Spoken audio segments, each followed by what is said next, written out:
आज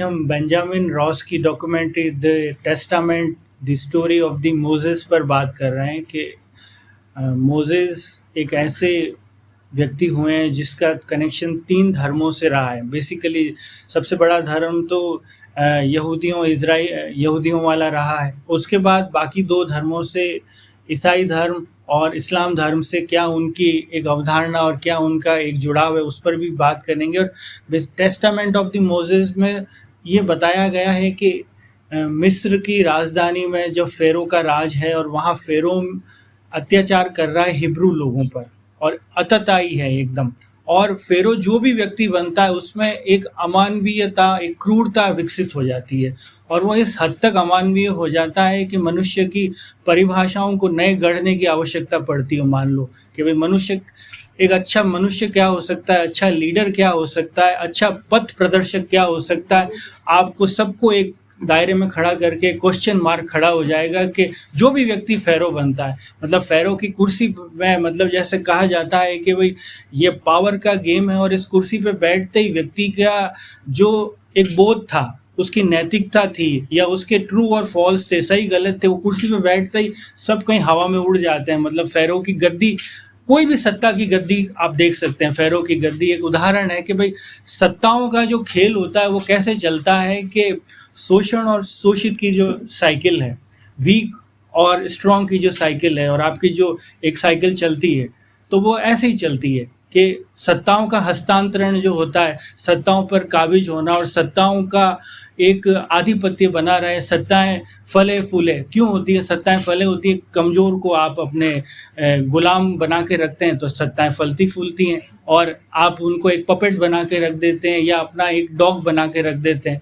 और उसी में से आप अपना एक माउथ पीस भी कन्वर्ट कर देते हैं कि आप बोलोगे कि जैसे तोता होता है, पिंजरे में कैद कर दिया कि आप ऐसे बोलो, तोता कहेगा हाँ वैसे, आपको दिन, तोता कहेगा दिन, चाहे रात हो या दिन हो कुछ भी, तो आपका एक तोता बन गया, एक माउथ पीस बन गया। तो आप उसका ना खुद का एक ना दिमाग है, वो एक बस एक मशीन है। गुलाम को आपने एक मशीन की रूपी एक, उसके सारे कॉन्शियसनेस, उसकी थॉट प्रोसेस को आपने सब छीन लिया है, और उसकी भी मजबूरी है कि वो अगर ऐसा नहीं करेगा तो वो खाएगा क्या। ऐसे माहौल में ही नील की नदी में आसपास हिब्रू के यहाँ पर एक बच्चा पैदा होता है, हिब्रुओं के कबीले में, और वहाँ पर एक बच्चा पैदा होने के बाद वो ऐसा राजाओं के शासन में व्यवस्था चल रही है कि यहाँ पर लोगों को मार दिया जाए, और कोई छोटा बच्चा है कि नहीं उसकी भी मतलब एक नई नस्ल भी पैदा नहीं होनी चाहिए, नई पौध भी विकसित नहीं होनी चाहिए कि जो दरोगा है, दरोगा के बाद वहाँ के सिपाही हैं, सिपह सालार हैं, वो हर एक पर पैनी नज़र रख रहे हैं कि किसी के घर में बच्चा तो नहीं हुआ है।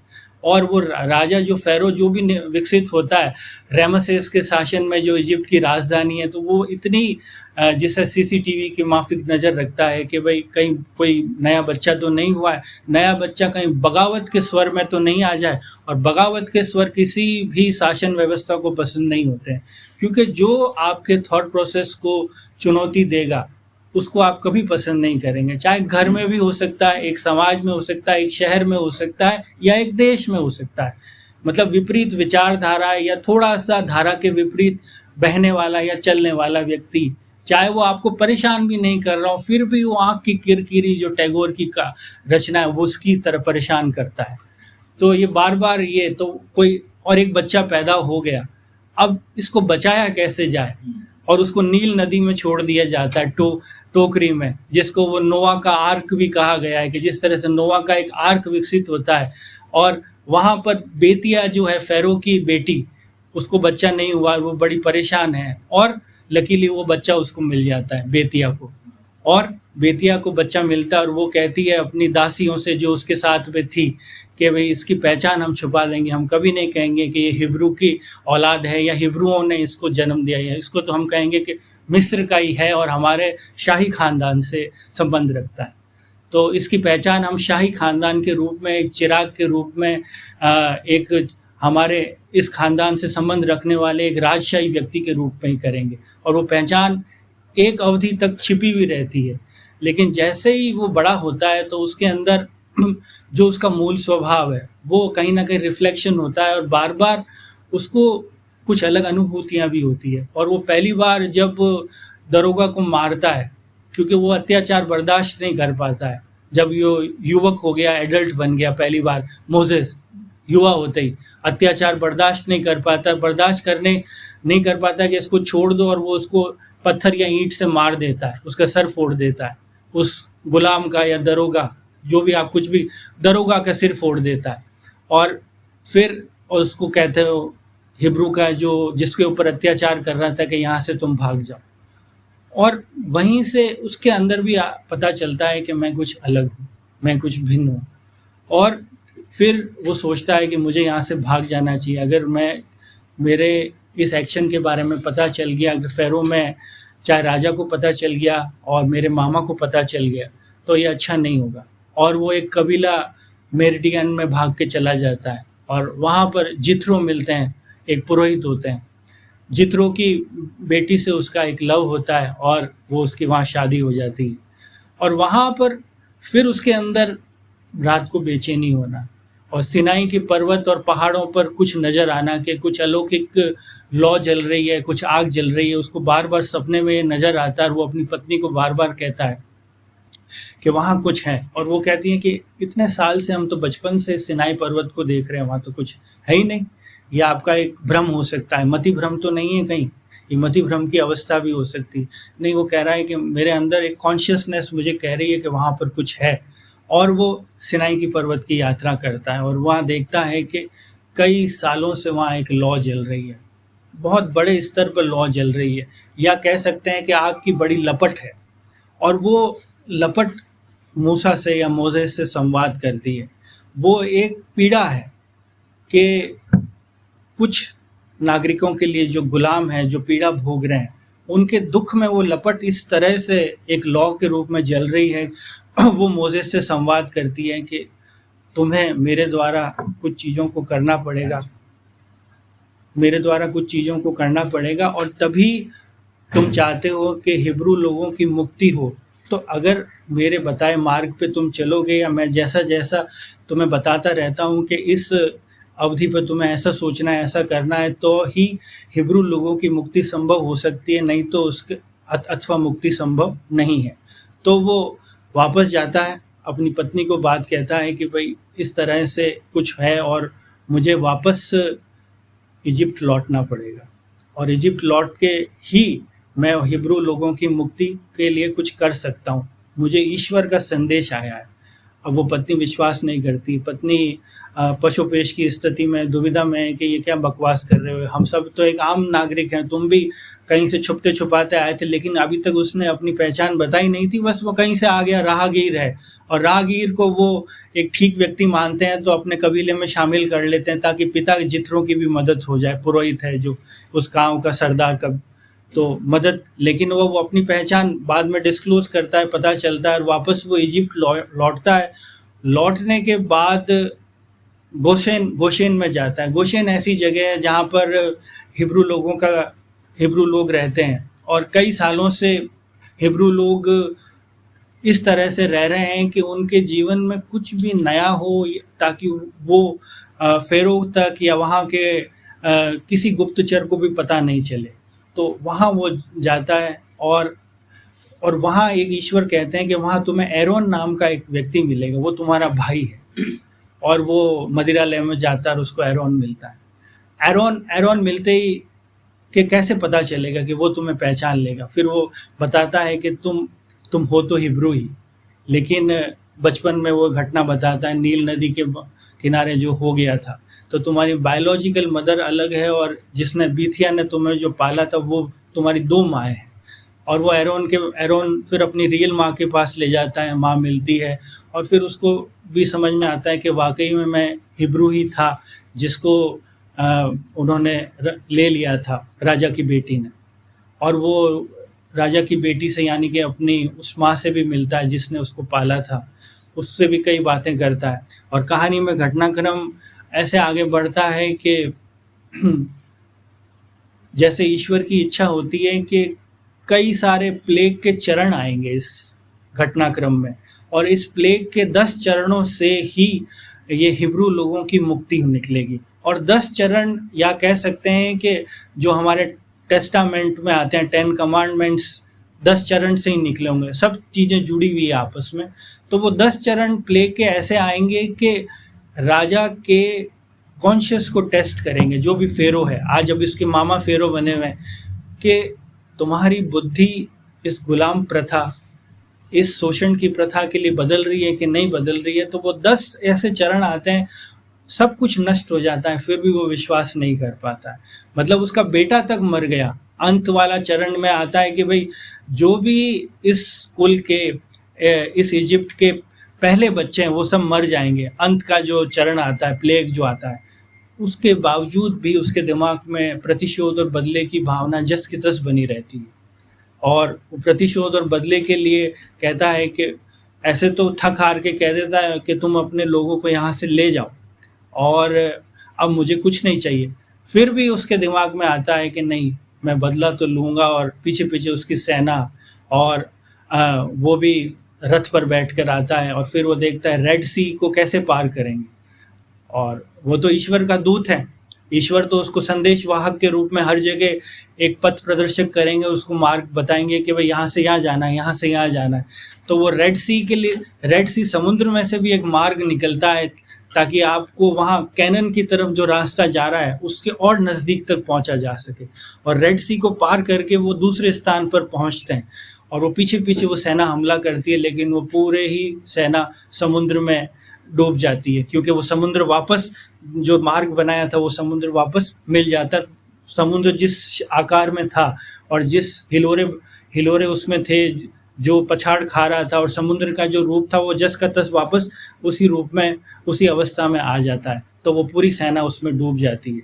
और यहाँ पर जिस स्थान पर वो आए हैं, अभी भी यहाँ से कैनन बहुत दूर है, और कब तक वहाँ पहुँचेंगे फिर अभी उनको पता नहीं है। और यहाँ पर एक कबीलाओं के द्वारा, एमलिकेट के द्वारा एक हमला किया जाता है, और उनके पास हथियार भी आते हैं, क्योंकि वो इजिप्ट की सेना जो बह गई थी, तो हथियार वहाँ से उनको मिल जाते हैं। तो वो हमला करते हैं, लूटपाट करते हैं, फिर उससे बचाया जाता है।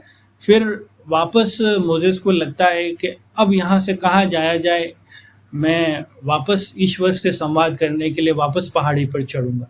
और ईश्वर से वहाँ पर दूसरी बार जब पहाड़ी पर जाता है, तब एक बड़ा सा धुआं धधक रहा होता है, स्मोक होता है, और स्मोक में बहुत नाक में और सब जगह स्मोक आ रहा है। फिर वो ईश्वर से संवाद करता है, और ये सारी प्रक्रिया में बहुत लंबी अवधि बीत जाती है, और लगता है कि भाई अब तो मोसेस लौटेगा नहीं, और अब हम कहाँ जाएंगे, यहाँ से कुछ पता नहीं है। और उन लोगों में भी बहुत सारे मनमुटाव आते हैं, जिस तरह से माया हम सबको अलग अलग रूप में छलती है, और हम सब के अंदर उस स्वरूप में राग द्वेष आते हैं, कॉन्फ्लिक्ट जन्म लेते हैं। तो वो सारा बताएं कि कॉन्फ्लिक्ट कैसे जन्म लेते हैं मनुष्य के अंदर। किसी ने हमको यहाँ तक लाए, हमको ये पता नहीं था, लेकिन यहाँ आने के बाद हम भूल गए कि हम यहाँ तक कैसे पहुँचे। और उसके बाद कॉन्फ्लिक्ट, सबके इनर कॉन्फ्लिक्ट पैदा हो रहे हैं कि अब क्या होगा, अब क्या होगा। और फिर एक बछड़े के रूप में ईश्वर की छवि निर्मित की जाती है, सोने को पिघलाकर, जो सोना उनके साथ थोड़ा बहुत भी साथ आया था। और वो मोसेस लौटता है, और वो देखता है कि ये गलत कार्य हो रहा है, क्योंकि ईश्वर की छवि, हमने तो किसी छवि की बात की ही नहीं थी। सारी लड़ाई उस चीज़ की थी जहाँ से हम निकले थे, कि हमको ये चीज़ मानने पर अत्याचार भी किया जा रहा था, और ये चीज़ मानने पर कि भाई इस स्ट्रक्चर को आपको गॉड के रूप में मानना है, जबकि ऐसा ज़रूरी नहीं है। और अब यहाँ पर भी हमने एक स्ट्रक्चर बना दिया है कि ये गॉड हो सकता है। तो वो सबको समझाता है, शिलालेख भी दिखाता है, जहाँ पर वो ईश्वर उसको कहते हैं कि तुम मुक्त हो गए। अब एक ऑर्डर और लॉ की भी आवश्यकता है किसी देश को, किसी संस्था को, या किसी कबीले को चलाने के लिए। और वो लॉ ऑर्डर ही कहते हैं कि 10 कमांडमेंट्स के रूप में थे वो, कि भाई किस तरह से आचार, व्यवहार और विचार होने चाहिए। 3 जो मुख्य सिद्धांत हमारे सबके जीवन में होते हैं, तो वो तीन सिद्धांत उसमें लिखे होते हैं, लेकिन वो शिलालेख उनकी सब लोगों की देखते हुए वो गिरा देता है, और वो शिलालेख जोड़ते हैं और वापस उन कमांडमेंट्स के बारे में याद करते हैं। और यहाँ पर फिर ईश्वर का संदेश होता है कि ये लोग तो आगे चले जाएंगे, तुझे यहीं रुकना पड़ेगा, तुझे एरन को भी रुकना पड़ेगा और उसकी बहन को भी रुकना पड़ेगा। तुम लोग प्रॉमिस लैंड जा ही नहीं सकते। जो यात्रा जो इजिप्ट से लेकर प्रॉमिस लैंड तक की है हमारी, जो नया देश इजराइल की उत्पत्ति और उसकी उत्पत्ति, उसके विकास और उसके जन्मस्थली की जो बात है, जन्मस्थली की बात है, तो यहाँ पर वो प्रॉमिस लैंड फिल्म तो डॉक्यूमेंट्री तो यहाँ खत्म हो जाती है कि प्रॉमिस लैंड के बारे में बताना और प्रॉमिस लैंड की अवधारणा क्या हो सकती है, और कई सारी चीज़ें छोड़ दी जाती है यहाँ पर कि जो मैसेंजर, दूत या संदेशवाहक था, उसकी भूमिका यहीं तक थी। अब वो प्रॉमिस लैंड विकसित होगा तो जो ये लोग हैं जो इस टेस्टामेंट के साथ आगे बढ़ेंगे, वो ही उस यहूदी धर्म का और इजराइल का विकास करेंगे और वहाँ से एक स्थापना भी पैदा होती है। डॉक्यूमेंट्री तो यहाँ ख़त्म हो जाती है। तो इसमें बहुत सी बातें हैं कि कैसे यहूदी धर्म से और इस्लाम धर्म से और ईसाईयत धर्म से मूसा की अवधारणा और मूसा का किस वजह से एक जुड़ाव विकसित है। तो उस तरह से एक डॉक्यूमेंट्री संक्षेप में ये कहती है। अब हम सब बात कर लेते हैं। नाजी कैंप बैठा हुआ, इजराइल की बात चल रही है, यहूदी की बात चल रही है, नाजी कैंप उसके टाटू को देख के मुझे हंसी आ रही थी।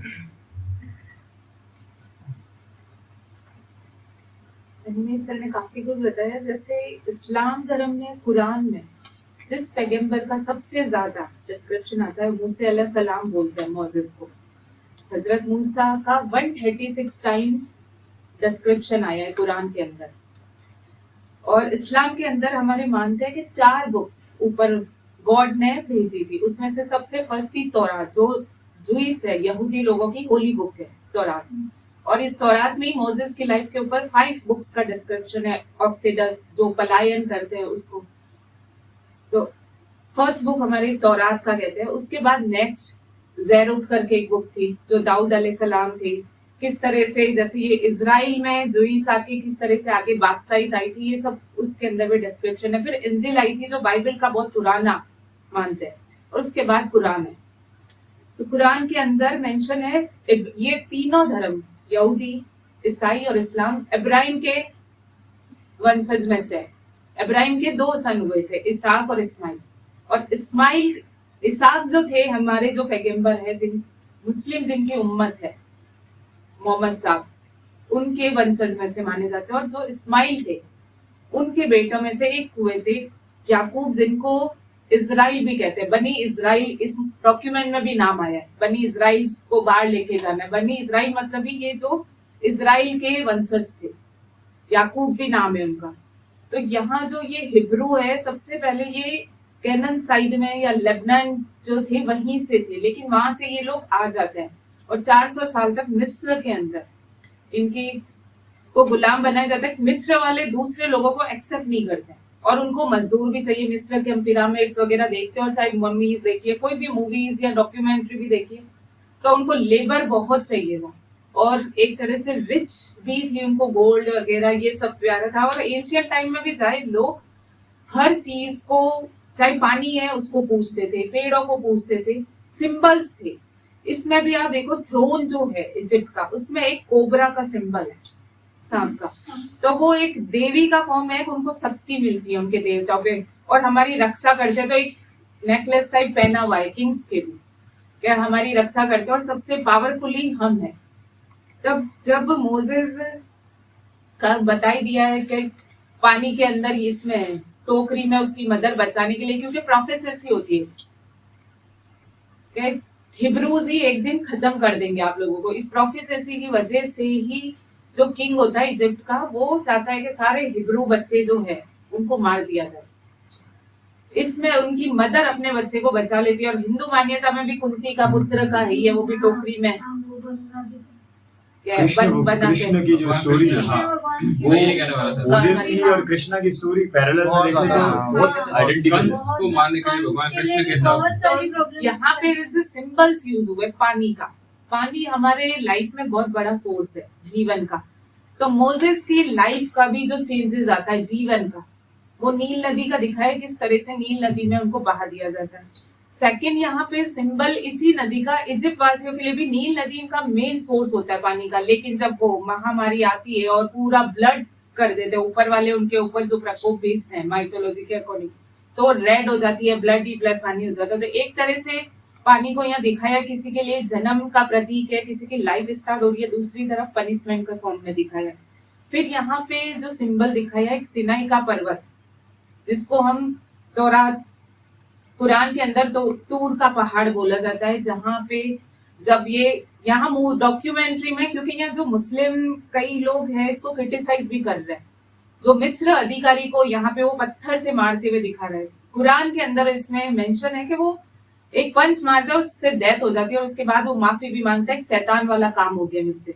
इसीलिए कई लोग इसको कह रहे हैं कि ये चीज हमारे गलत तरह से प्रिटेंड कर रहे हैं वो, क्योंकि कुरान में अलग तरह से मेंशन है। और टेस्टामेंट की भी जो है बाइबल का बहुत ओल्ड वर्जन है। ओल्ड टेस्टामेंट में मोसेस की लाइफ पे है, न्यू टेस्टामेंट पे जीसस के ऊपर है। तो ये टेस्टामेंट नाम ही इसलिए दिया है क्योंकि इन तीनों धर्म में एक व्यक्ति तीनों धर्म के लिए बहुत इंपॉर्टेंट है। जब दुनिया में जब भी बुराई आती है तो ऊपर वाला किसी ना किसी को बचाने के लिए भेजता है, ये हर धर्म में है। और इन तीनों धर्म में यही है, अलग अलग प्रतीक है। जूइस के लिए तो उनका सबसे प्रमुख गुरु ही यही है, यहूदियों को स्टार्ट करने का ही यही है, क्योंकि मोसेस का मतलब ही गुरु है, नेम का मतलब ही उनका। तो यह, और ईसाई लोगों के लिए जो है जीसस से पहले आए थे और उनके लिए एक कानून का प्रतीक थे, नबी कानून का प्रतीक ईसाइयों के लिए। और इस्लाम धर्म में तो इनको पैगंबर का दिया हुआ है कि इस धर्म को, अच्छी चीजों को फैलाने के लिए ऊपर वाले ने इनको भेजा था। लेकिन यहाँ पे डॉक्यूमेंट्री में ये भी दिखाया कि जब उसको मार के ये भाग जाते हैं वहां से, अभी तक इनको अपनी आइडेंटिटी पता नहीं है, लेकिन इनको बुरा लगता है कि इनके ऊपर अत्याचार हो रहा है। तो कहीं ना कहीं वो कनेक्शन है, क्योंकि इनके ऊपर, इनमें वो क्वालिटीज डाली हुई है। और जब ये दौड़ के रेगिस्तान की तरफ जाते हैं, क्योंकि यहाँ रेगिस्तान भी एक सिंबल है, प्योरिफिकेशन के लिए भी है, प्लस इनकी खुद की तलाश, ये खुद क्या है मोसेस, ये भी रेगिस्तान में दौड़ के आगे पहाड़ की तरफ जाते हैं, वहां वो उस बंजारा परिवार में मिलते हैं, यहाँ पे जिनसे ये शादी करते हैं जथुरा। इस्लाम में सफुरा नाम से है लेडी का नाम, कुरान में जिक्र नहीं है इनकी वाइफ का, लेकिन जो इस्लामिक दूसरी बुक्स है उनमें नाम मिलता है। एरोन को हारून बोलते हैं इस्लाम के अंदर, क्योंकि नाम थोड़े बहुत प्रोनाउंसिएशन के अकॉर्डिंग और उनके वोकेबलरी में चेंजेस हो जाते हैं। मूसा अलैहिस्सलाम जब ये वहां तुरात के पास होते हैं और वहां पे जो पहाड़ पे बार बार देखते हैं, इनको एक लौ दिखती रहती है और कुछ टाइम बाद इनको जो आवाज आती है, तुम जो हो और तुम जिस लिए पैदा हुए हो, तुम्हें कुछ बनना है, ये बार बार आवाज रिफ्लेक्ट करती है। और आखिरकार एक दिन वो अपनी वाइफ को कहते हैं कि मुझे उस पहाड़ पे जाना है। इस्लाम में इनको कलीमुल्लाह भी कहा जाता है, इन्हीं एकमात्र ऐसे हैं जिनको ये उपाधि दी गई। कलीमुल्लाह का मतलब ये है जो खुदा से डायरेक्ट जिसने बात की थी। बाकी जितने भी नबी हैं उनका डायरेक्ट कहते हैं गॉड से बात नहीं हुई, उनको कोई ना कोई एंजल्स फरिश्तों ने आके बातें बताई थी।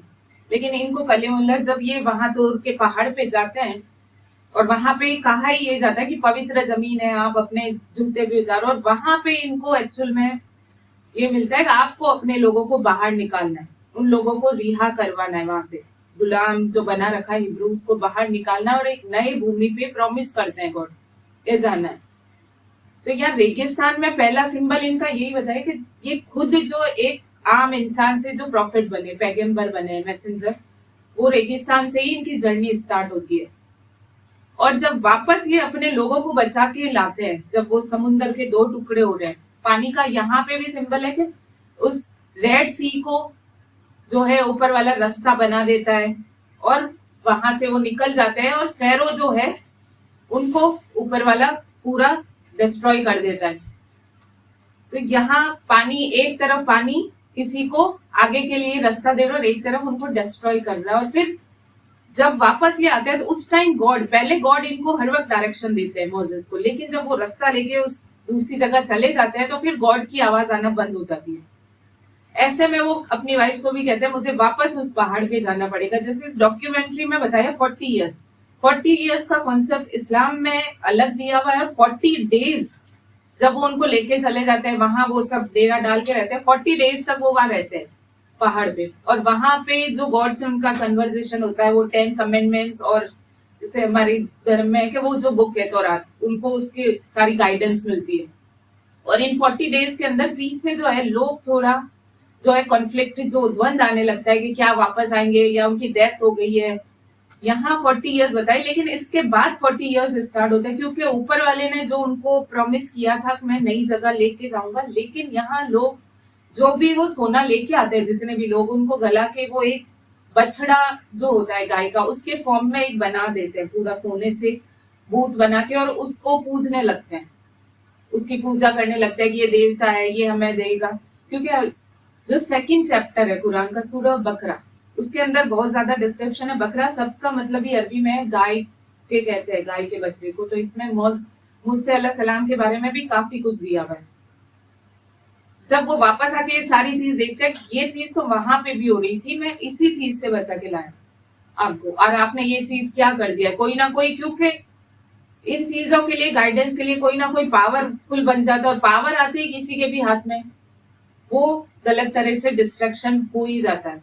उसके बाद कहते हैं कुरान के अंदर कि ये जब ये चीज हुई और वो गुस्सा हुए, तो उनको खुद ऊपर वाले ने ये कहा था आप नहीं जा पाओगे, लेकिन जो मैंने आपसे प्रॉमिस किया है कि ये आपकी जो बनी इजराइल वाले, ये यहूदी है, इनको हम एक नई लैंड देंगे, लेकिन आप नहीं जा पाएंगे। और उस टाइम पीरियड में काफी लोग थे, वो नहीं जा पाए, लेकिन इनके जो बच्चे थे, जितने भी इनके साथ थे, वो उस लैंड पे गए जो आज के टाइम में इजराइल है, ये उसी तरफ वे गए थे, क्योंकि इनको कैनन कहा था, लेकिन कैनन की तरफ ये नहीं गए थे। तो 40 साल तक कहते हैं ऊपर वाले ने इनको भटकाया था रेगिस्तान के अंदर, ताकि ये जर्नी अपनी जब तक भटकेंगे नहीं तो इनको एक्चुअल नहीं मिलेगा। और यहीं पे एक हिस्टोरिकल, जैसे अक्सा मस्जिद का भी बहुत बड़ा वॉर चलता है इन तीनों रिलीजियन वालों के बीच में। इजराइल जो हमले कर रहा है फिलिस्तीन पे, और एक ताबूत है सकीना नाम का, एक ताबूत भी गॉड देता है जिसमें ये 10 कमेंडमेंट्स और ये सारे रख दिए जाते हैं, और कहते हैं कि ये इनको आगे रास्ता दिखाता है नए लैंड पे जाने के लिए। और इस ताबूत जब तक इनके पास होता है, यानी इजराइल के लोगों को, इनको कोई हरा नहीं पाता है, ये आगे तक पहुंचते रहते हैं। उनके बाद जो सैम्यूल आए थे इजराइल के, जो फर्स्ट किंग है, उसके बाद ये सुलेमान, ये सारे लोग आए थे, लेकिन कहते हैं बाद में ये गायब हो गया, अक्सा मस्जिद में रखा गया। सुलेमान जो थे इनके यहूदियों का पहला जो टेम्पल है, वो अक्सा मस्जिद जहाँ पे है उसी एरिया में बना था, बाद में उसको तोड़ दिया गया था, और अब एक वहां पे वॉल बनी हुई है, दीवार, जहाँ वो मंदिर था, तो वहां पे ये लोग पूछते। और अक्सा मस्जिद जो है, कहते हैं इस्लाम का भी पहला किबला, मतलब जिस तरफ हम डायरेक्शन करके नमाज पढ़ते काबा, वो पहला काबा वो ही था, अक्सा मस्जिद। और वहीं पर पास में ये एक जगह थी जहाँ पे कहते हैं ईसा मसीह को सूली पे चढ़ाया गया था, यहीं से उनका जो रीबर्थ था है। तो ये तीनों रिलीजियन के लिए वो जगह इस तरह से है, और वहां पे कहते हैं वो ताबूत सकीना जब तक इनके पास रहा, ये बनी इसराइली लोगों के पास, तब तक वो बहुत पावरफुल रहे, उन्हें कोई हरा नहीं पाया। और उसके बाद वो कहाँ गायब हो गया पता नहीं है, ये एक माइथोलॉजी में ये थ्योरी भी चलती रही है। उसके बाद इनका एक सिंबल दिखाया, एक लाठी सबसे पहले ये उठाते हैं जब उस कबीले में पहुंचते हैं, और यहाँ पे भी इतने लंबा सफर करते हैं रेगिस्तान में, और इनको प्यास भूख लगती है। जब जथुरा मिलती है तो वो कहता है मुझे पानी पीना है, और पानी पी के, और जैसे ही वहां कुछ लोग आ जाते हैं इनको परेशान करने के लिए, वो वहां पे लाठी उठा लेते हैं। तो लाठी यहाँ पे स्ट्रेंथ का प्रतीक और रक्षा का प्रतीक भी बताया। एक जगह पे जो है ईश्वर का प्रतीक बताया, ईश्वर ने इनको इंस्ट्रक्शन दिया अपनी लाठी फेंको। ये कोई मंत्र बोलते हुए नहीं दिखा रहे, जबकि मिस्र में जो है जादूगरी बहुत फेमस है, एस्ट्रोलॉजी है, ज्योतिष विद्या है, जादू है, ये सब वहां बहुत प्रसिद्ध था। तो वहां जब ये मिस्र में वापस फैरो के पास जाते हैं और अपनी लाठी को फेंकते हैं तो सांप बन जाती है, और वो लोग मंत्र पढ़ के कुछ छोटे सांप लेते हैं, इनकी जो लाठी से बना हुआ सांप है वो निकल जाता है। तो यहाँ ईश्वर की पावर दिखाई है कि ईश्वर कुछ भी, अगर ईश्वर पर भरोसा करो तो आप किसी भी बड़ी से बड़ी मुसीबत से निकल सकते हो। फिर यहाँ एक सिंबल आग का ही दिखाया है कि वो आग, कहीं पे भी आग लगेगी तो सब कुछ जला के राख करती है, लेकिन उस झाड़ी में जो आग लग रही है वो झाड़ी को जला नहीं रही है, क्योंकि वो ईश्वर की अनलाइटनमेंट जो कह रहे हैं उनको हो रहा है। इसीलिए उस आग को इस तरह से दिखाया है कि वो लाइट है, रोशनी दे रही है, वो कोई इस तरह की आग नहीं है कि जला दे। वो मोजेस को एक लाइट दी है अपने आगे अपने लोगों को बचाने की। तो यहाँ इसका आग का भी है, रेगिस्तान का सिंबल है, और बाकी तो आप सब लोगों ने देखी है इसको। सेकंड राउंड में जितने भी क्रिएटर्स कम लिखा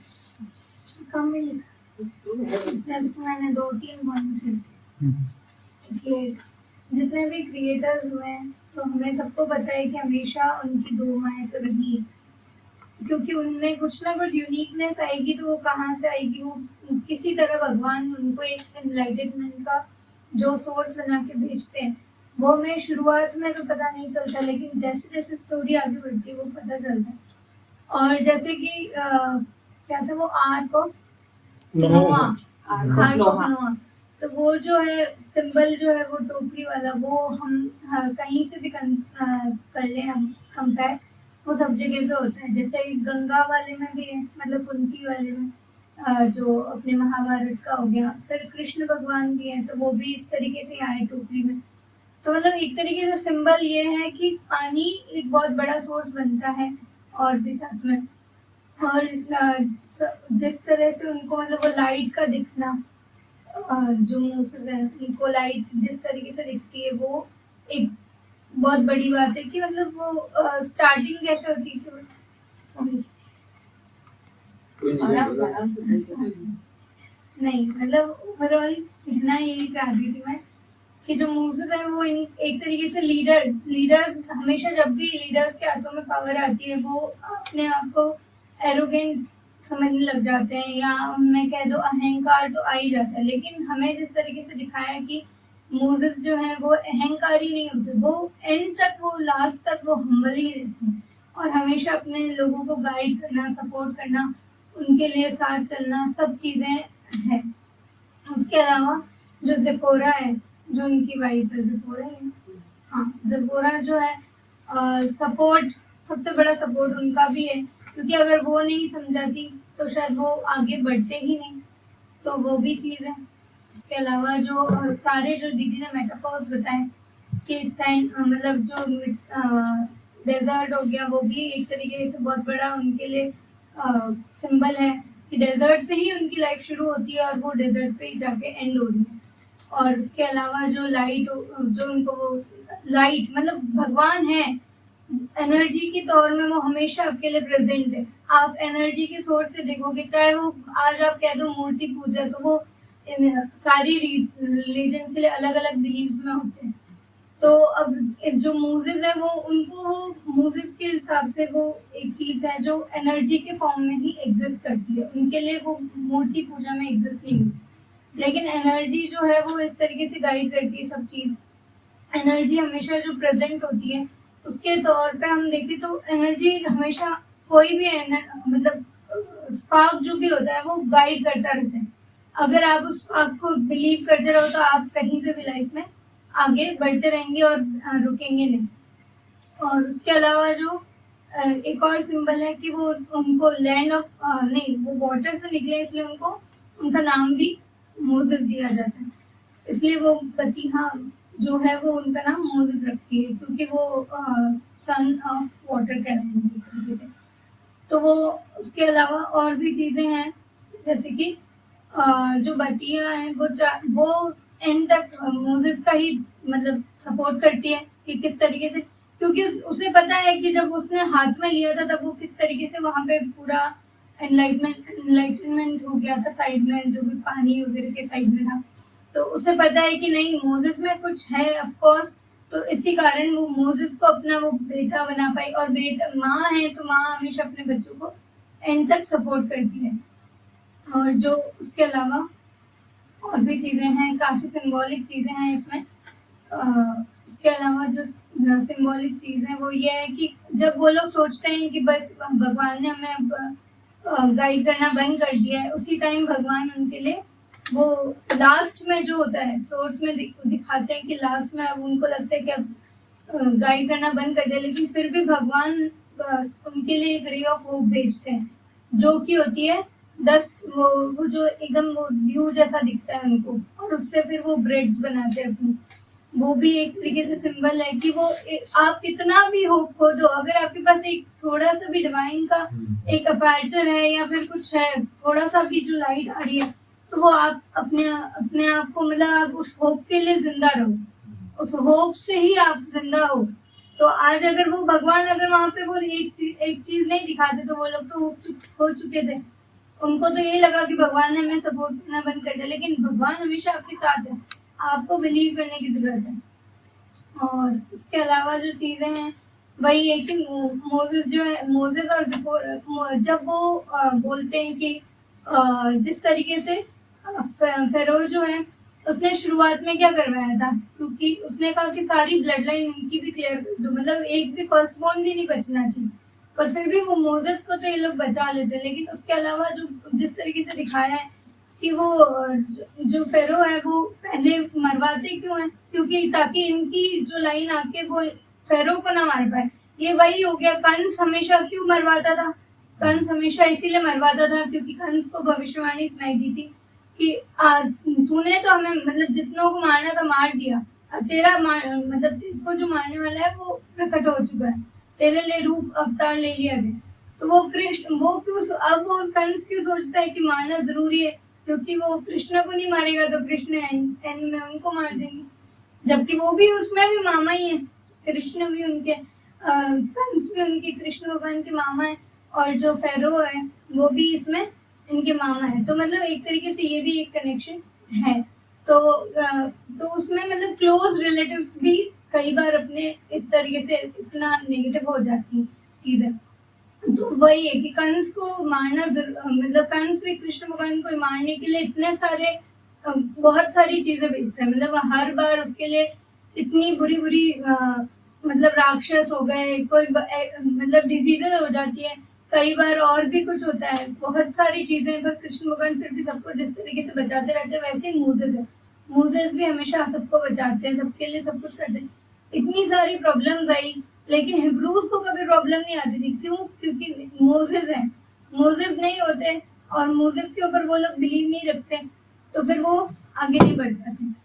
और जो हिब्रूज है, जो जैसे कि उनका दिखाया है कि वो लास्ट में वो जब बोलते हैं कि लैम्प से वो सिंबल बना दो ताकि तुम मरोगे नहीं, तो वो अगर चाहते मोसेस तो वो बतिया को नहीं आने देते, पर वो फिर भी वो उनकी माँ है तो वो उनको एक तरीके से आने देते ताकि वो क्योंकि वो अपना बेटे वाला धर्म भी निभा रहे। तो ये इस तरीके से हम देख सकते हैं कि मोसेस जो है वो हमेशा से हम्बल थे, हम्बल ही रहे, और इन द एंड जो लीडर होता है उसको हमेशा हम्बल रहने की नीड होती है। अगर वो लीडर अगर गाइड करना चाहता है सबको, अगर साथ लेके चलना चाहता है, तो उसके लिए हम्बलनेस बहुत जरूरी है। अगर उसमें एरोगेंसी आ गई, उसमें अहंकार आ गया, तो वो आगे नहीं बढ़ पाएगा। शायद मोसेस को वो लाइट क्यों दिखी, क्योंकि मोसेस में कुछ डिफरेंट था, वरना वो हिब्रू उसको थोड़ी पता था कि वो हिब्रू है, लेकिन उसने इजिप्शियन होके ही उसको मारा। क्यों? क्योंकि वो गलत कर रहा था।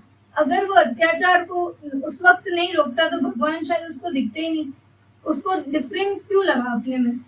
क्योंकि उसने उसको मारा, तो वो उससे उसको एक तरीके से फिर आगे जाके वो दिखे। तो ऐसी चीजें, मतलब सब चीजें मेटाफोर। आप बोलोगे पहले? गॉड साहब बोलेंगे। थोड़ी सी मैं एक टेक्निकलिटी, मतलब इसका अगर स्टोरी हम शुरू से देखें तो पॉलीथीस्ट होते हैं और एक मोनोथीस्ट होते हैं। पॉलीथीस्ट जो मल्टीपल गॉड्स में बिलीव करते हैं, मोनोथीस्ट जो सिंगल गॉड में बिलीव करते हैं। तो पुराने अगर बहुत पीछे जाए हम, आज से 4000 पीछे, तो पॉलीथीस्ट ही होता था।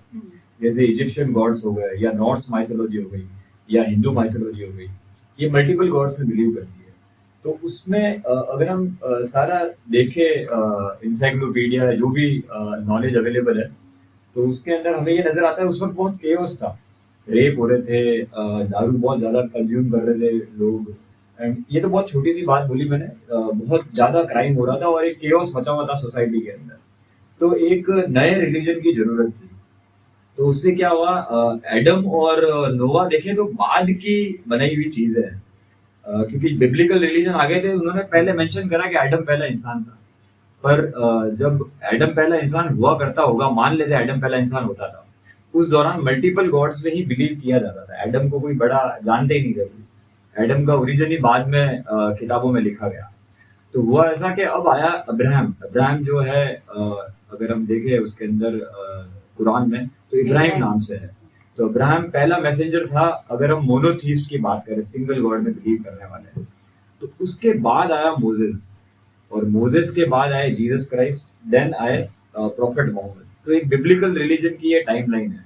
तो जब मोजेस जब आया था तब ये सारी चीजें जो इस सीरीज में हम देखते हैं वो हमें मिलती है।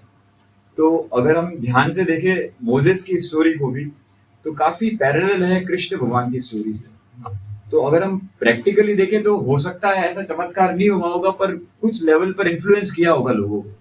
तो टाइम के साथ साथ इतना ज्यादा जो माइथोलॉजिकल लिटरेचर कह सकते हैं हम, उसमें इतने चेंजेस आए कि वो चीजें एक कल्पना बन गई। मतलब एक माइथोलॉजी इसलिए बोलते हैं हम कि वो चीजें अब बहुत भूली भटकी हो गई है, उनको माउल्ड करके चमत्कार कर दिया हमने। रेड सी पार करी जैसे, अब रेड सी एक्चुअल में ऐसे पार नहीं की होगी, कुछ समथिंग प्रैक्टिकल हुआ होगा, बट हमने उसको ऐसा बना दिया गया। अब जैसे आज भी हम देखें तो अभी महात्मा गांधी को भी इतना ही टाइम हुआ है, मान के चलो 70-80 साल हुए हैं। और अगर मान लो 1000 साल का टाइम स्पेन दे दें हम, तो हो सकता है 1000 साल बाद हम महात्मा गांधी को भी कोई चमत्कारी बना दें। मतलब वक्त के साथ साथ हम चीजों को मतलब इमेजिनेशन को एक्सपेंड कर देते हैं। तो वो चीज भी है। तो मोजेस हुआ होगा, और काफी चीजें जो है अगर हम केवल चमत्कार ना सोचकर ये देखें कि उसने केओस को पूरा एक सीक्वेंस बना दिया, मतलब सही कर दिया उसको, केओस को। जैसे कि बहुत से लोग उस वक्त जैसे इसमें था एक मूर्ति बना थी सोने की, और उसकी पूजा करने लगे थे। हाँ, सब जने। तो मूर्ति पूजा करना यहाँ पर ये नहीं है दैट मूर्ति को पूजना नहीं है, उसका यहाँ पर कहना ये है दैट इसको पूछते पूछते तो तुम डिस्ट्रक्शन की तरफ चले गए थे, अब वापस यहाँ क्यों आ रहे हो तुम। तो यहाँ पर स्पेसिफिकली उसी मूर्ति के बारे में नहीं, उसमें ये बोला कि हमें एक वन थॉट या वन एनर्जी में बिलीव करना है। अगर हम वन एनर्जी में बिलीव करेंगे तो हमारी जो सोचने की प्रक्रिया है वो सीक्वेंशियल होगी, और हम एकदम ट्रू थॉट प्रोसेस से सोचेंगे, और एक सैचुरेशन आ जाएगा हमारे रिलीजन में। तो ये इस तरीके से पूरी जर्नी है अलग अलग मैसेंजर ऑफ गॉड की। तो ये मैसेंजर ऑफ गॉड है, हालांकि ये गॉड भी नहीं है, ये केवल एक मैसेज लेके आए थे। तो ये भी चीज जरूरी इसलिए है क्योंकि आज के टाइम पर हम इन्हीं को गॉड समझ लेते हैं बहुत जगह। ये खुद गॉड नहीं थे, ये खुद मैसेंजर थे, और मैसेंजर कोई भी हो सकता है, जरूरी नहीं है कि कोई भगवान की दी हुई शक्ति है उसके अंदर। तो ये प्रैक्टिकल चीजें थी, मैं ये मानता हूँ। एक किताब भी है जिसमें हिंदू लिटरेचर, हिंदू जो महाभारत और जो रामायण है उनको बिल्कुल प्रैक्टिकल अप्रोच से लिखा गया है। मुझे नाम याद नहीं आ रहा उस किताब का, पता करके बताऊंगा। देवदत्त पटनायक तो नहीं? नहीं, देवदत्त पटनायक नहीं है, मेरे को राम ने बताई थी किताब। पेरियार वाली? हाँ, पेरियार, हाँ ऐसी कुछ है। पेरियार की जो है, हाँ, उसमें सारे रिलीजन रामायण महाभारत को बिल्कुल प्रैक्टिकल अप्रोच से बताया है। जितने भी चमत्कार है वो सारे उसने नहीं बताए, पर कुछ चमत्कार के पीछे का एक बेसिक स्ट्रक्चर क्या है वो बताया।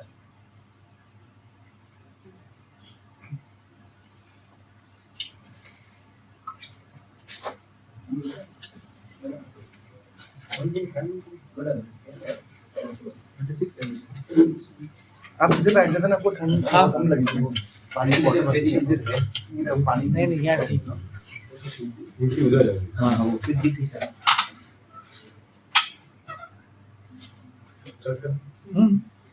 कोई जैसे हम तो क्या नए रीडर इतना वो है नहीं, लेकिन फिर भी क्या है कि आपके साथ सीख रहे हैं, तो please pardon me if I make any mistake. सब सीख रहे हैं, ठीक है।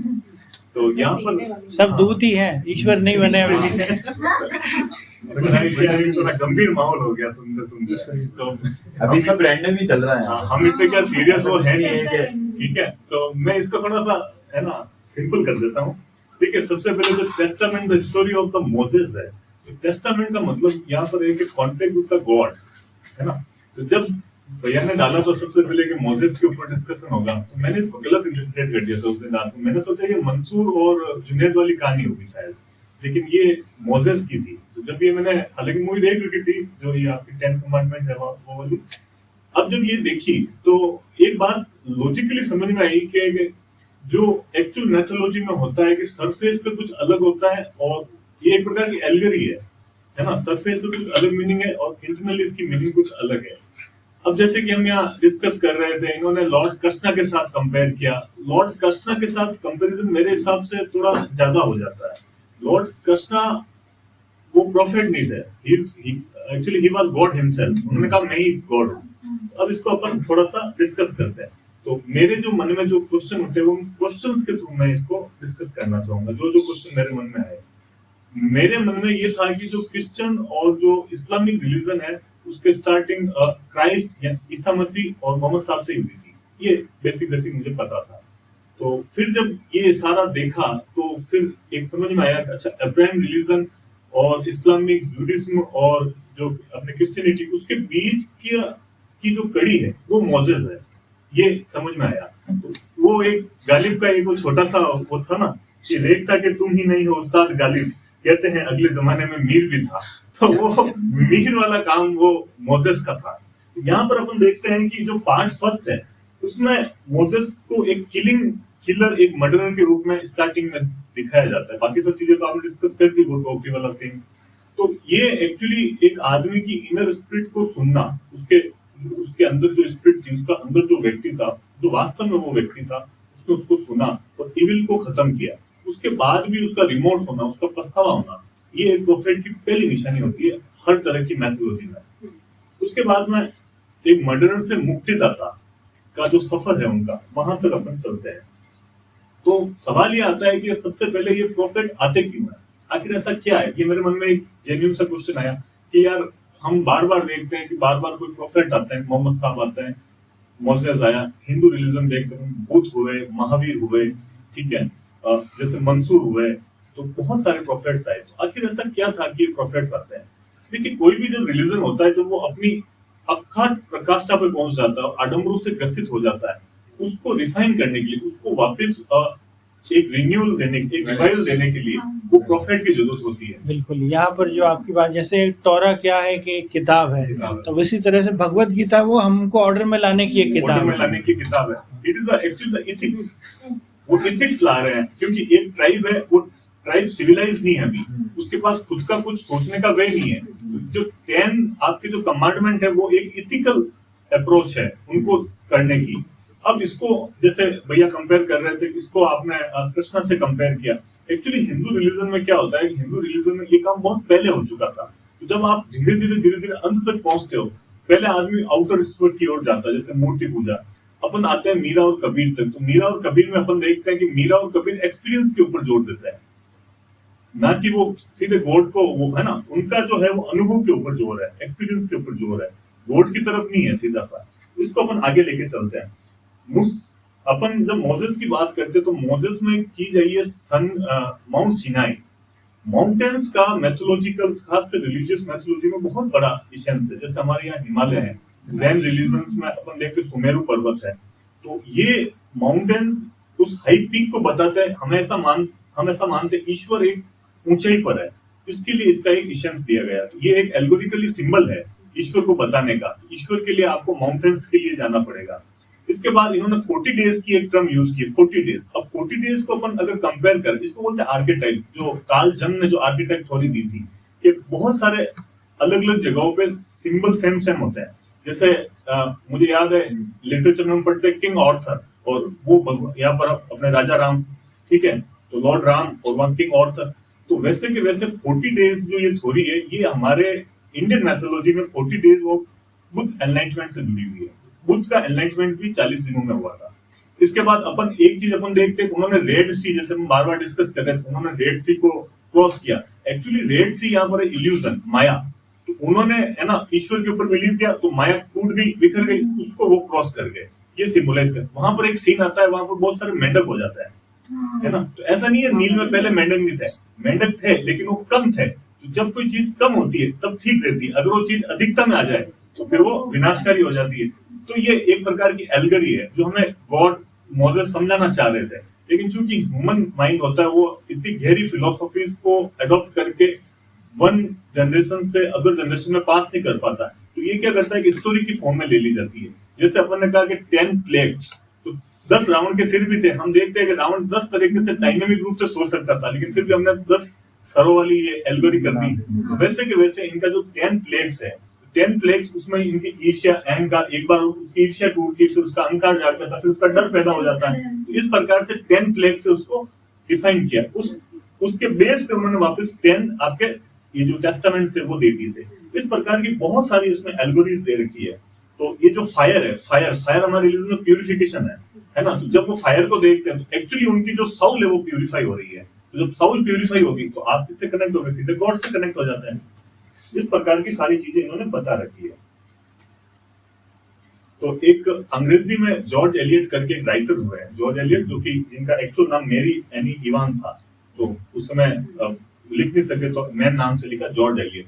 उन्होंने मोसेस के ऊपर 4 लाइन लिखी, वो मैं कहना चाहूंगा। उन्होंने लिखा, who now left upon the अर्थ, क्योंकि मोसेस उस समय मर गए थे जब उसने किताब कंप्लीट करी, कि भैया मोसेस अब यहाँ से चले गए। Who now is left upon the earth like him to teach the right and the smith the wrong.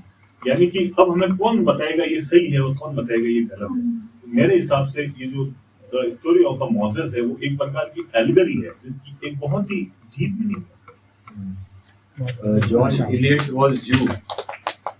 पहली बार में तो आपने पीएचडी के PhD, हाँ। लेवल का बोल दिया है। अच्छा, तो मैंने जो लगा नहीं आपने बहुत अच्छे से इसको नहीं, हम पहली बार वालों से कई बार मिलते हैं ना, हाँ। आपसे थोड़ी मिले हैं। हाँ, नहीं वाकई में नहीं मैं वाकई में आप लोगों की बहुत तारीफ करूंगा। आप लोगों ने तो बहुत डेप्थ में पढ़ाई करी, मेरे को इस बार टाइम नहीं मिल पाया, मैं सिर्फ इसको देख ही पाया हूँ बस। एक तरह से देखा जाए तो एक रॉनी के एस्पेक्ट से देखा, जैसे कि हमेशा टेक्निकलिटी और ये बातें करता है, हालांकि मुझे इतनी टेक्निकलिटी की नॉलेज नहीं है ना, ज़्यादा धर्म को लेकर चीज़ें हैं। तो मैं 2 ही एस्पेक्ट पे करूँगा कि एक तो जैसे ये बनाई गई है, जो वेब सीरीज़ बनाई गई है, मेरे को एज अ सीरीज़ ये थोड़ी ज़्यादा अच्छी नहीं लगी। मतलब देखा जाए तो उनकी स्टोरी जितनी फैसिनेटिंग है, जो मूवीज या उन पे एनिमेज या पुराने कार्टून्स बन रखे हैं, उनकी स्टोरीज वो ज़्यादा आपको बांध के रखती है। एज अ अगर विजुअल रिप्रेजेंटेशन देखें तो मुझे ये विजुअल रिप्रेजेंटेशन में बहुत थोड़ी वीक लगी एक तरह से देखा जाए तो, क्योंकि टाइमलाइन बताते हुए या जो कैरेक्टर इन्होंने मूसा का करा है वो बहुत ही कंफ्यूज्ड कर दिया है, कि वो अपने आप के साथ में मेरे को पूरे टाइम वो एक कंफ्यूजन, जैसे आपने उसको बहुत सही से रिवील करा कि वो उनके अंदर वो चेंजेस आए, वो प्यूरिफिकेशन आया। इसकी कैरेक्टर के अंदर वो प्यूरिफिकेशन वाला फेस पर ही नहीं आया, किसके अंदर वो प्यूरिफिकेशन आया है, या वो प्रॉफिट वाला जो एक तेज आना चाहिए किसी के अंदर, वो 10 कमांडमेंट्स में नहीं लग रहा है इसके अंदर। हाँ, और इसमें लग ही नहीं रहा है। और इसमें जैसे अगर वो किसी को कमांड भी कर रहा है तो वो कमांड देने का जो आप में लीडर वाली जो आप क्वालिटी कह रहे थे, वो इस एक्टर ने, मतलब मेरे ख्याल से या तो ये उसके स्क्रिप्ट में ऐसा नहीं था, जो उससे लगा नहीं, मुझे अपील नहीं लगी उसको लेकर। और बहुत जगह मतलब डॉक्यूमेंट्री की तरह बनाने के लिए बहुत जगह जगह प्रोफेसर्स आ रहे हैं, वो बोल रहे हैं, कर रहे हैं, और स्टोरी भी चल रही है बहुत ज़्यादा मतलब स्ट्रेच्ड बहुत कर दी। जैसे अगर 1 घंटे या इतने कुछ मिनट की अगर वो है, उसको अगर 40 मिनट्स करके भी अगर करी जाती, थोड़ा क्रक्स करा जाता ना, थोड़ा देखने वालों में मजा आता। और जो मूसा को लेकर एक जो वाकई हम सब सुनते हुए आए हैं इन सब चीज़ों को लेकर, तो वो और हम देख पाते। तो मेरे को जो मेकिंग है सीरीज की, वो मुझे इतनी ज़्यादा अट्रैक्टिव नहीं लगी। सीरीज की बात कर रहा हूँ मैं सिर्फ इसके कॉन्टेक्स्ट में। फिर आपने जैसे बोला 40 दिन का, बिल्कुल हम सब के अलग अलग धर्मों में 40सा हमेशा कहते हैं कि हनुमान 40सा, ये दुर्गा 40सा, मतलब 40 का हमारे उसमें बहुत महत्व है। कि जब एक प्रेग्नेंट लेडी भी जब बच्चे को जन्म देती है, उसके 40 दिन तक उसको बाहर निकलने नहीं देते, और 40 डेज, तो ये 40सा का हम सबके साथ में कुछ है। अमृता प्रीतम का एक लेख मैंने बहुत 20 साल पहले पढ़ा था, मुझे बिल्कुल याद नहीं है, लेकिन उन्होंने इस चीज़ को लेकर बहुत अच्छे से 40सा को लेकर जो है ना, जिसके साथ अलग अलग धर्मों में कैसे कैसे जुड़ा हुआ है, उसमें बहुत अच्छा उनका एक आर्टिकल है, वो मेरे को कहीं ढूंढूंगा किसी किताब में, तो पढ़ूंगा, वापस बताऊंगा। तो वो बहुत अच्छा था 40सा का लेकर। और बिल्कुल वो 30 दिन उनको अल्लाह, मतलब जो भी ईश्वर है उन्होंने दिए थे उनको 30 दिन, लेकिन 10 दिन बढ़ा दिए थे तौरात देने के कॉन्टेक्स्ट के अंदर। और हजरत मूसा बिल्कुल, अब कई लोग जो हम सब मान रहे हैं कि कृष्ण से इंस्पायर्ड है, वो ज़्यादा इसलिए हो सकती है क्योंकि हमको सबको पता है कि ट्रैवलर्स या बिजनेसमैन जो थे वो यहाँ से स्पाइसेस लेकर उस रूट जाया करते थे, मेडिटेरेनियन, अरेबियन सी, तो हमारी बहुत सी कहानियां वहाँ जाती हैं, वो चेंज होती है, हमारा जीरो वहाँ से जाकर रोम तक जाता है और वो चेंजेस आती हैं। तो नो डाउट हमारी कहानियां कहीं ना कहीं एक दूसरे के साथ में ओवरलैपिंग करी होगी। बहुत जगहों पर हम ये पढ़ते भी हैं, जैसे पीएन ओक है बहुत फेमस, जो सनातन को लेकर बहुत बढ़ावे में लगे रहे, बीच में उनकी बहुत सी चीज़ों को खारिज भी किया गया। तो जिन्होंने ताजमहल को तेजो महालय बनाने की भी बात करी थी ऐसे करके, तो वो कहते हैं, उनकी कई जगहों पे लिखा है कि इब्राहिम और सारा जो उनकी वाइफ है, तो वो और कुछ नहीं है, ब्रह्मा और सरस्वती, जो अब्राहमिक लिटरेचर के अंदर इब्राहिम और सारा हो गए, जो सनातन में वो ब्रह्मा और सरस्वती के तौर पर उनको पूजा जाए। मतलब वो कहा जाए ना कि देखा जाए तो टोटालिटी में सब एक ही चीज होगी। अब मत्स्य अवतार है, नूह का आर्क उसको बना देते हैं हम लोग। मूसा है, मूसा के अंदर भी बहुत सी, जैसे उसका बड़ा भाई है आरन, तो कृष्ण का बड़ा भाई है बलराम। तो वो जो स्टोरीज का जो कनेक्शन है, नो डाउट कृष्ण ने तो गीता में क्लेम कर लिया कि भाई मैं ही जो हूँ वो मैं ही हूँ, मेरे से आगे पीछे ऊपर नीचे कुछ भी नहीं है। और ऐसा कहने वाला बाद में या पहले कोई और भी नहीं हुआ, इवन राम तक भी नहीं हुए जिन्होंने ये क्लेम करा हो, या कोई भी और हमारी मैथोलॉजी में, किसी और मैथोलॉजी में किसी ने क्लेम करा हो कि वो मैं हूँ। वो मैं नहीं कोई भी बोल पा रहा, किसी फॉर्म में नहीं आ पा रहा, वो सिर्फ कृष्ण रूप में ही आके वो बोल पा रहे हैं। तो मूसा ने हालांकि वो चीजें नहीं करी। और दूसरी चीज मुझे ये लगी कि उनके उसमें ऐसा कुछ लगा नहीं कि क्यों, मतलब स्पेसिफिकली उन्होंने कोई ऐसे पूत के पांव पालने दिख जाएं, तो ऐसा कुछ मेरे को पहले लगा नहीं कि क्यों ईश्वर ने उनको चुना। देखा जाए तो उस पर हाँ, बाद में आपने कहा कि जैसे उनको रियलाइज हुआ कि उन्होंने मार दिया दरोगा को, और फिर बाद में उसको उनका पछतावा हुआ और शायद ये हुआ।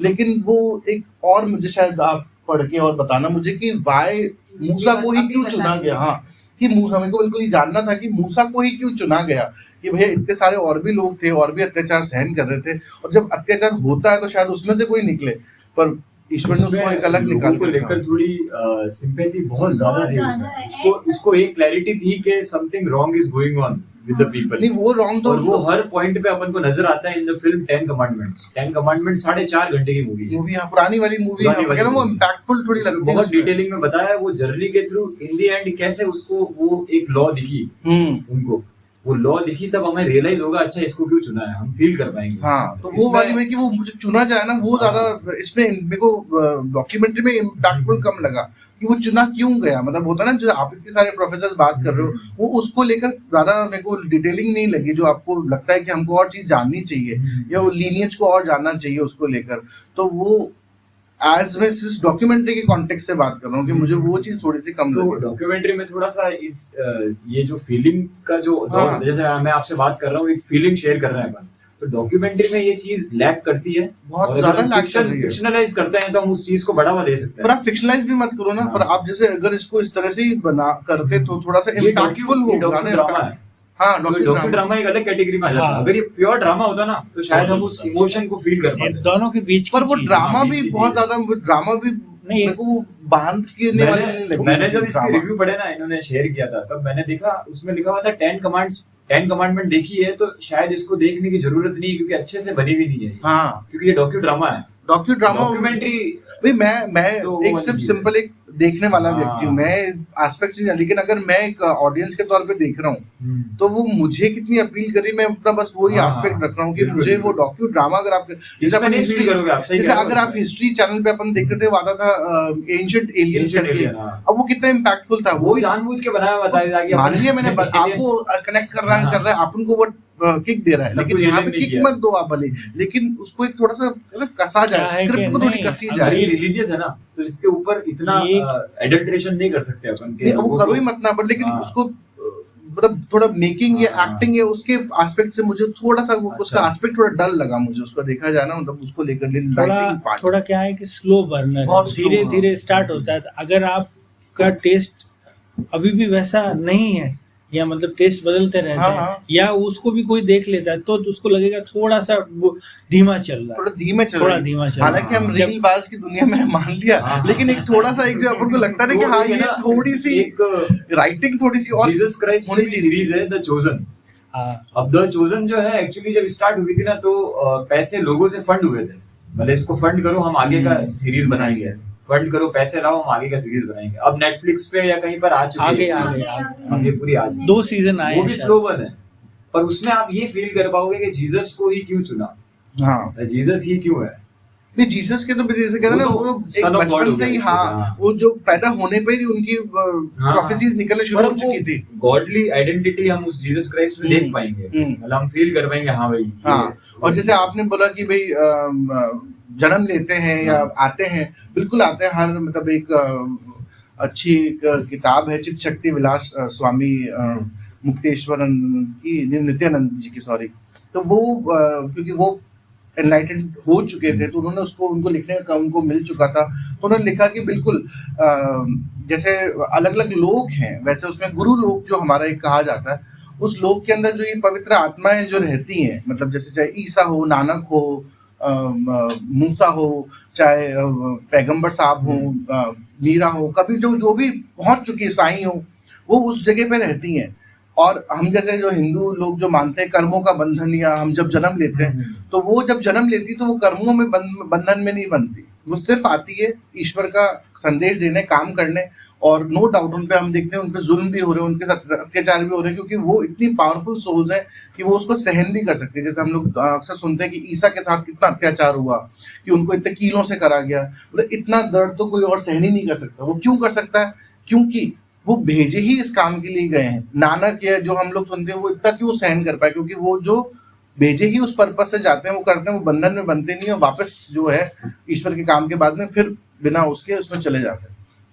तो वो काफी ज्यादा जो है ऐसा है। तो मेरे को स्टोरीज इसलिए इनके साथ थोड़ा सा मैं अग्री करता हूँ कृष्ण के साथ में, कि वो स्टोरीज जाती हैं, मिलती हैं आपस में, तो शायद वो ओवरलैपिंग कहीं ना कहीं उन चीजों को लेकर हुई हो, कि दो माएँ हैं, वो मामा है, वो पैदा हो जाएगा तो उसको मार देगा, वो सर्टन जो कहानी है, वो सब तमाम बातें जो है जुड़ती जाती है इन चीजों के साथ साथ।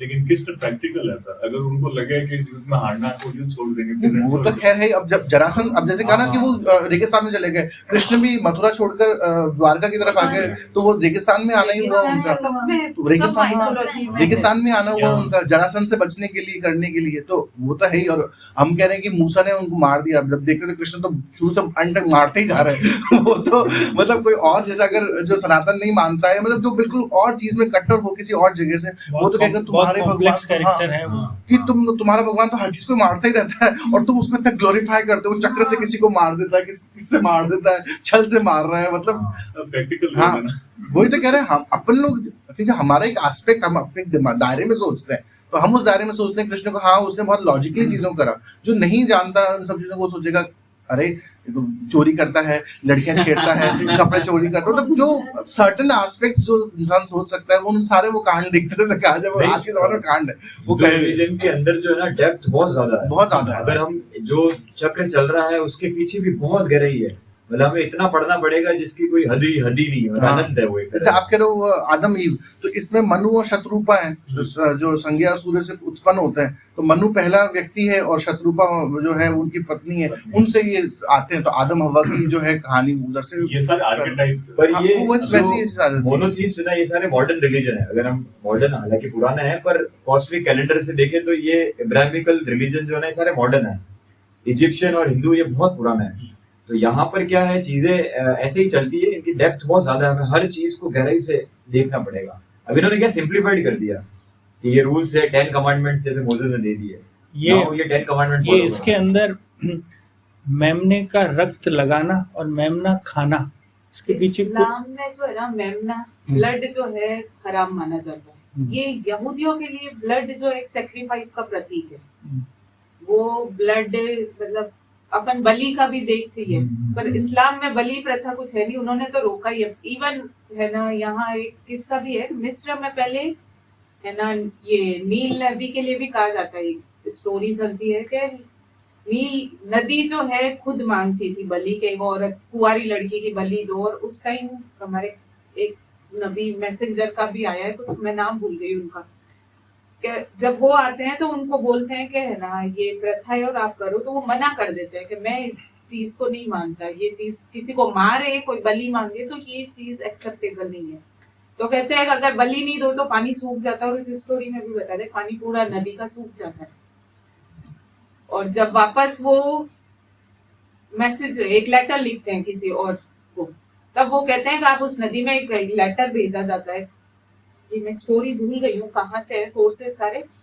तो वो जब लेटर नदी में डालते हैं, सूखी नदी में, उसमें ये लिखा हुआ होता है कि अगर आप जो ऊपर वाला जो गॉड है, एक एनर्जी पे ही बात करते हैं वो, कि उससे बड़ी पावर हो आप, तब तो आप फिर सूखी भी रहो। अगर आप उससे बड़ी पावर नहीं हो तो आप वापस अपने यथावत स्तूप बन- में चलो। तो जब वो लेटर डालते हैं और अगले दिन सुबह वो पूरा पानी से लबालब भर जाता है, और उसके बाद वो जो बलि प्रथा है कुंवारी लेडीज का, तो इस्लाम में ये जो प्रथा है ये वाली नहीं होती है।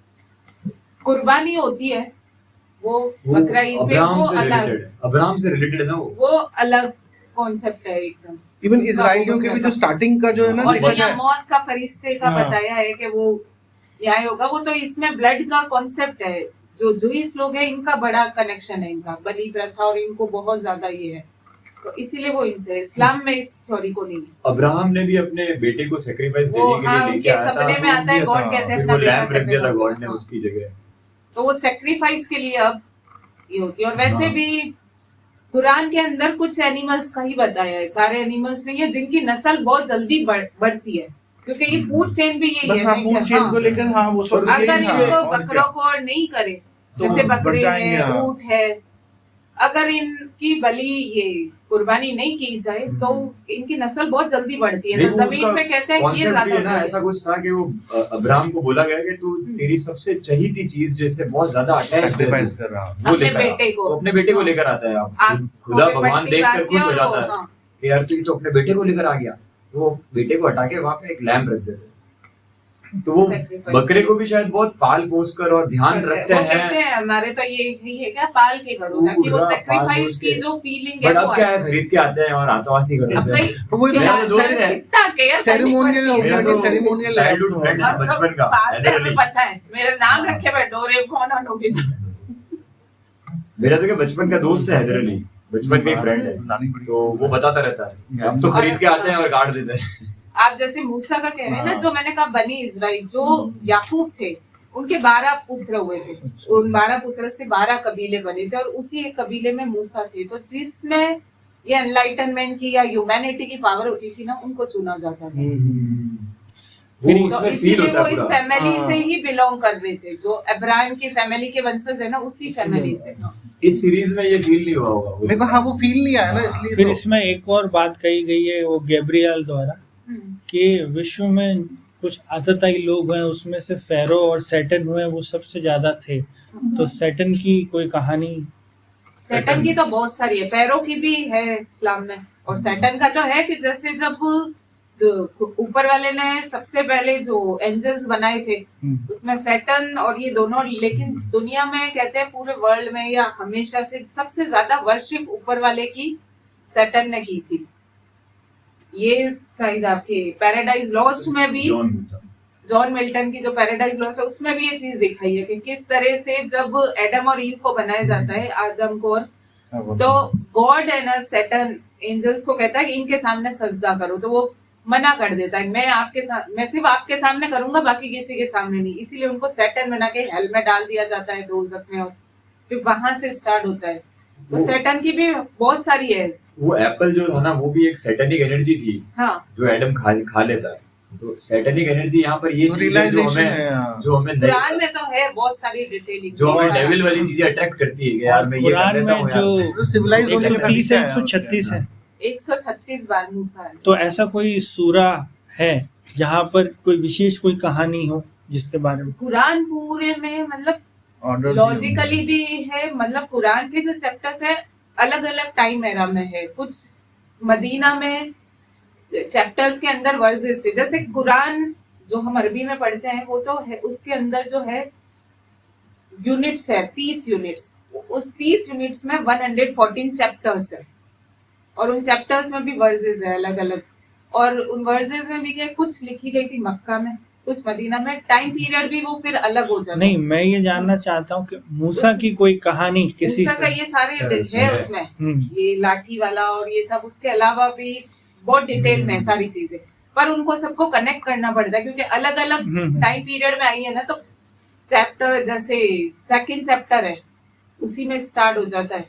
बाइबल में भी है वहां हो जाएगा, फिर कहीं बीच में जैसे चैप्टर नंबर 14 आया वहां पे भी आएगा, तो इन सबको एक कनेक्ट करना पड़ता है। बाइबल तो क्या है कि जेनेसिस, एक्सोडस सबका मिला जुला रूप, तो उसमें सब कहानियां ही है। बाइबल तो क्या है कि कथा सरित सागर है ना हमारी, वैसा है बाइबल। कुरान में- ओल्ड टेस्टामेंट में ज्यादा मिलेगी मोसेस अपन को। कथा सरित हाँ, सागर Old और बाइबल Testament एक ही में चीज ओल्ड है। टेस्टामेंट में मोसेस ज्यादा डिटेलिंग में फिर बाद में ईसा न्यू का आ टेस्टामेंट जाता में है। इन्होंने हाँ, अब अपन जैसे नहीं टेस्टामेंट तो करते पूरा जीसस हाँ। कि युग परिवर्तन, राम ने युग बदला, अब यहाँ मूसा ने हाँ। फैरो का युग बदला, ईसा ने रोम वालों का युग न्यू बदला। टेस्टामेंट युग बदलने वाले ही हुए एक न्यू तरह से देखा टेस्टामेंट जाए में तो तो युग बहुत अंदर। बदलाव हुआ है हाँ। जब हमें। भी कुछ ऐसी चीजें आई है तब मैसेंजर्स आए हाँ, हैं मतलब changes लाने के लिए। अत्याचार या कोई भी चीज अहंकार हाँ, बड़ा हाँ, उसको हाँ, तोड़ने के लिए कोई ना कोई वो रूप आया ही और आया है। बस जैसे और अब है ना ये मैं करते हैं पर्दा प्रथा और ये हम्म, बुरखा, ये इस्लाम में से है ही है ही नहीं। नहीं। जिस तरह से लोगों को क्या? नॉलेज ही नहीं है, कुरान में खुद में भी यही है। सब जैसे रिलीजन में सबसे ऐसे पहले है। जो मैं हमेशा बात भी Geographically आपने करती हूँ, पहना किसी चीज को। जैसे ऊपर वाले ने जैसे दुनिया बनाना स्टार्ट की, आप लोगों में भी 6 दिन वाला कॉन्सेप्ट है हिंदू माइथोलॉजी में भी, हमारे भी जैसे 786 का मैं कई बार कई लोगों को पूछा तो वो एक ही चीज बताते, ये बिस्मिल्लाह जो हमारा बोलते हैं, काम शुरू है ऊपर वाले के नाम से काम शुरू करे, बिस्मिल्लाहिर्रहमानिर्रहीम जो बोलते हैं, तो हमेशा वो यही कहते हैं। लेकिन जब मैंने ये थोड़ा स्टडी की तो 7 क्या है, आसमान है। 7 आसमान का इस्लाम में बहुत ज्यादा मान्यता है। 8 जन्नत के दरवाजे और 6 दिन में ऊपर वाले ने दुनिया बनाई थी। तो ये 786 का कॉन्सेप्ट तो ये, और वो सब इनका इसका नंबर का बिस्मिल्लाह से क्या लेना देना है मुझे बताओ। अब भी मैं कई लोगों को पूछती हूँ तो वो बड़ा ये 786 नंबर का ये मीनिंग है इस्लाम में, और वो जोड़ देते हैं उससे जो हम हर चैप्टर पढ़ने से पहले कुरान का बिस्मिल्लाह, या हर काम करने से पहले क्या ऊपर वाले के नाम से शुरू करो। तो प्रार्थना सब में होती है, या कोई भी काम करने से पहले ऊपर वाले का नाम लो ताकि अच्छी एनर्जी आपके पास आए।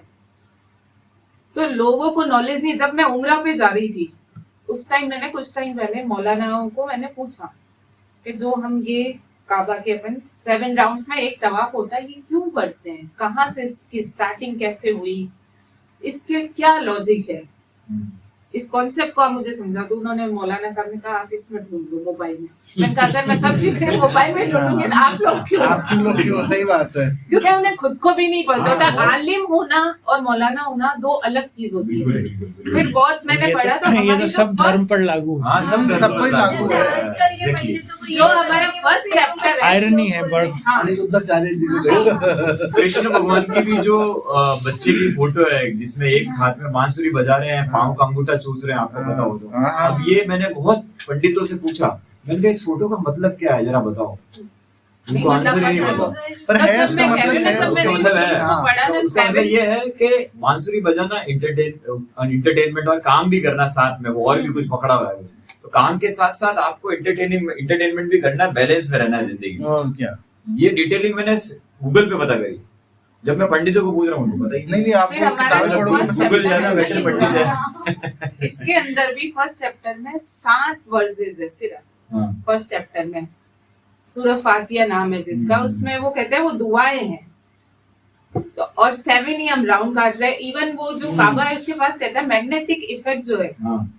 वो बहुत ज्यादा है, ग्रेविटेशनल फोर्स। वहां पे मैंने देखा है जो यहाँ चल नहीं पाते वो वहां चलते, वो इसी का इफेक्ट है। मैग्नेट वो घर आके वापस वैसे ही हो जाता है, लेकिन वहां जो वो मैग्नेटिक इफेक्ट है उसकी वजह से उनकी बॉडी पे अच्छा इफेक्ट रहता है। इसलिए वो एनर्जी, और फिर एनर्जी लेवल भी हमारे, हम चाहे फिजिक्स में पढ़े तो कॉस्मिक एनर्जी वगैरह 7 लेवल ही है। अर्थ को प्रोटेक्ट जो कर रहा है रेडिएशन से, वो मैग्नेटिक वेव्स ही कर रही है अर्थ को प्रोटेक्ट। तो वो 7 लेवल्स पे ही है। और चाहे हम ये राउंड्स का भी कहते हैं, और पूरी दुनिया है, चाहे वर्ल्ड है, चाहे ब्रह्मांड है, घूम ही रहा है, चक्र ही काट रहा है वो एनर्जीज में। तो वो मैंने अपने आप जो स्टडीज की, चाहे कुरान पढ़ा या इसी तरह से जुड़ा है। कईयों को फिर पूछा जो बहुत नॉलेज रखते हैं, उनका बेसिकली यही चीज है जो एनर्जी लेवल और है उनसे जोड़ा गया। आप लोग भी कई बार मंदिरों की 7 परिक्रमा करते हैं, चाहे फेरे भी है तो 7 फेरे हैं। 7 का नंबर हर जगह ही वो रखा गया है। हर जगह पे 7 का ही कॉन्सेप्ट है। 7 जन्म है, 7 इसके बहुत मीनिंग है। हाँ। आप घूम रहे हो, आपको याद है कि मैं चल रहा हूँ, भगवान की दिन है, शक्ति है, मैं घूम रहा हूँ। 7 सुर है। ये क्या है? देखिए आप कुरान में तो बहुत डिस्क्रिप्टिव दिया हुआ। और मैं जब दुनिया बनाने लगे, जब ये एंजल्स और बनाए, इंसानों को नहीं बनाए ऊपर वाले ने। सबसे पहले आसमान और जो चीज बनाई, पेन बनाया, ये मेंशन है हमारे इस्लामिक हिस्ट्री में कि पेन बनाया सबसे पहले, उसको ऑर्डर दिया कि भाई लिखना शुरू कर। और फिर जो सबसे पहला वर्ज, चैप्टर नहीं, जो वर्ज आया था वो उस आयत का भी नाम होता है हमारे हर वर्जेस का, इकरा। इकरा का मतलब भी होता है स्टडी, पढ़ो। और उस वर्ज में भी पेन का भी डिस्क्रिप्शन दिया हुआ है। बिल्कुल। तो पढ़ना ये बहुत इंपॉर्टेंट है, उसकी बात नहीं करते हैं। जो ऊपरी तौर पे है, जो कट्टरपंथी है, उसको फैलो। बस वही है। और क्योंकि ये मिडल ईस्ट की तरफ में रेगिस्तानी इलाका, गर्मी इतना है, तो वहाँ आज भी जेंट्स भी इतना बड़ा लबादा पहनते हैं, ढका हुआ और कपड़ा। वो लेडीज को एक इस वजह से वो सब पहनते थे वहां। और प्लस उस टाइम पीरियड में जब बहुत ज्यादा आपने कहा था अत्याचार चल रहे थे, 4 मैरिजेस का कॉन्सेप्ट भी वो जो था। पहले लेडीज को मैंने आपसे भी उस दिन वो रील शेयर की थी 4 मैरिजेस का, कि किस तरह कॉन्सेप्ट शुरू हुआ था। कि उस टाइम पीरियड में इतने अत्याचार होते थे लेडीज को पकड़ के, मतलब कितनी भी राजाए या कोई भी आदमी वाइफ बना रहा है, कुछ ऐसे रूल्स नहीं थे। तो उन अत्याचारों को कम करने के लिए, और जो वॉर में जाते थे कई लोग, अब वॉर में शहीद हो जाते, मर जाते थे कई सोल्जर्स, तो उनकी जो वाइफ्स है, विडो हो गई, उनको एक बस अपने अंडर में रखने के लिए, ताकि किसी और आदमी इनके साथ बुरा नहीं करे अत्याचार, इसलिए ये कॉन्सेप्ट शुरू हुआ था। अब वो आज उस टाइम पीरियड का थोड़ी है कॉन्सेप्ट जो 4 मैरिजेस एक्सेप्टेबल है। इवन इतने लॉज बने हुए इस्लाम में, जो निकाह भी होता है, निकाह में पहले पूछने लड़की के पास जाता है मौलाना, जो वर्जेस भी पढ़ाए जाते हैं, उसका मतलब ही होता है लड़की से परमिशन ली जा रही है कि उसकी हाँ है या नहीं है। फर्स्ट प्रायोरिटी लड़की को दी है, वो रजामंदी होती है। उसके बाद निकाहनामा में बहुत सारे पॉइंट्स होते हैं, लड़की सब लिखवा सकती है इसमें, पर ये सब बताते ही नहीं है कुछ। ये सब सूरह जो ये हमारे क्या कहते हैं बुखारी शरीफ है, जिसमें डिटेलिंग में एक्सप्लेन की भी होती है, अलग अलग जो कुरान के अलावा बुक्स है। लेकिन वो कौन बताएगा, मेल डोमिनेटिंग में वैसे भी कौन चाहेगा कि है ना लेडीज की जो राइट्स है बाहर आए, इवन खुला भी है। ये केओस फिर से जनरेट हो रहा है ना, हाँ। मतलब ये केओस हर रिलीजन में जनरेट हो रहा है। तो इजिप्शियन भी जो थे वो गलत नहीं थे, फेरो जो थे उनका भी रिलीजन था, वो गलत नहीं थे, पर कुछ ना कुछ जो कह रहा हूं ना, इकरा जो स्टडी जो है, वो स्टडी उस वक्त इजिप्शियन में करना या तो हो सकता है कम हो गया होगा, तो वो एक डिस्ट्रक्शन की तरफ चले गए। तो सेम चीज हुई अपने इजिप्शियन में हुई, और नॉर्थ में भी हुई। जो नॉर्थ बोले तो ये ओडिन, थोर और ये जो है उनमें भी हुआ, और हिंदुओं में भी हुआ। हिंदुओं में कह सकते हैं, मतलब ये एक डेप्थ में जाने की जरूरत है, डेप्थ में कोई नहीं जा रहा। और वो गहराई इतनी ज्यादा है कि जैसे कुरान ने तो एक किताब में डाल दिया सब कुछ, से लेके सब कुछ। इसका भी डिस्क्रिप्शन अलग तरह से है, जैसे अगर आप ऊपरी तौर पे पढ़ो तो वो बस अलग तरह से मीनिंग निकालते हैं। तो इनकी डेप्थ के लिए अलग अलग हिस्टोरिकल इनकी बुक्स भी आई हुई है। मैं हैदर को भी बोल रहा था कि यार ये जो पढ़ाने आते हैं घर पे बच्चों को, आपको पता होता है इनको नहीं नॉलेज, गुजरात जी जो पढ़ाने आते हैं, तो वो पढ़ाना है, वो उसने रट लिया। वो रटा हुआ ही है। हैदर को बोला यार इसने रट तो लिया, अब इसका मीनिंग क्या होगा, मीनिंग भी बता, उसको मीनिंग याद ही मीनिंग बहुत इंपॉर्टेंट है, और उसमें यही दिया हुआ है कुरान में, आप इसको मीनिंग के साथ पढ़ो, सब पढ़ सकते हैं। सिर्फ जो हम वो एक रिलीजियस कॉन्सेप्ट से पढ़ते हैं, ये घर पे आके केवल रटवा देते हैं, ये उनको रटवा देते हैं श्लोक की तरह। साइंटिफिक रीजन भी है जो रटवाता है चीजें, तो जैसे बताता कई बार पृथ्वी के बारे में वो गोल नहीं है। हम लोग इंस्टाग्राम पे देखते हैं, जो बच्चे बोलते हैं, जो पढ़ रहे हैं, तो पृथ्वी गोल नहीं है, चपटी है, फ्लैट है। ऐसा भी है क्या, मतलब ऐसा पढ़ाते हैं?